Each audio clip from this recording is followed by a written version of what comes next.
धनंजय मुंडेंच्या सातपुडा बंगल्यावर आवादा कंपनीकडे 3 कोटी रुपये मागितले गेले। त्यापैकी खंडणीच्या 2 कोटींची डील झाली। सुरेश दस यांचा खळबळजनक आरोप।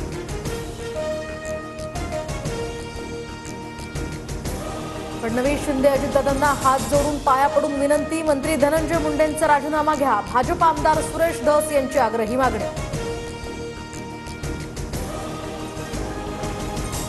खंडणीखोरांना राजाश्रय मिळत असल्यामुळे राज्यात कुणी गुंतवणूक करणार नाही। सर्व उच्चपदस्थ लोकांनी राजीनामा द्यावा। बीड हत्या प्रकरणावरून काँग्रेस नेते पृथ्वीराज चव्हाणांचा सत्ताधाऱ्यांवर निशाणा।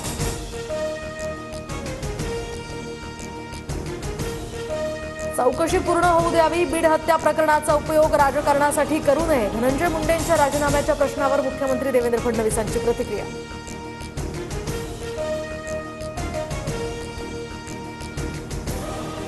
भ्रष्टाचाराविरोधात आवाज उठवल्यानंच संतोष देशमुखांची हत्या। तर आता आजही मंत्रिमंडळात बसले राऊतांचा धनंजय मुंडेंवर रोख। बीड जिल्ह्यातील सर्व पोलीस खातं बरखास्त करण्याची मागणी।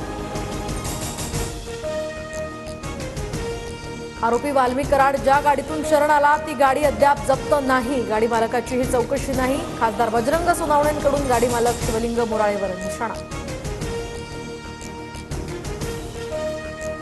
बीड प्रकरणातील 3ही आरोपी फरार झाल्यानंतर आता गुजरातमध्ये होते। गिरनार मंदिरात सुदर्शन घुले, सांगळे आणि आंधळेनं 15 दिवस मुक्काम केल्याची माहिती चौकशीत उघड। बीड हत्या प्रकरणात तपास करणारे अधिकारी कराडच्या जवळचे। जितेंद्र आव्हाडांचा खळबळजनक आरोप। तर एसआयटी मधील पीएसआय महेश विघ्नेंचा कराडांसोबतचा फोटो। आव्हाडांकडून ट्विट।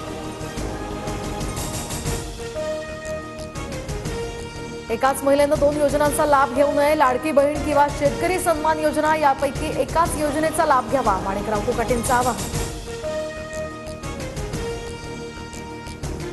राज्य सरकारच्या जमा आणि खर्चामध्ये ताळमेळ नाही। कॅगकडून चिंता व्यक्त। तर राज्याची राजकोषीय तूट ही 2 लाख कोटींवर जाण्याची शक्यता सुद्धा अहवालात नमूद।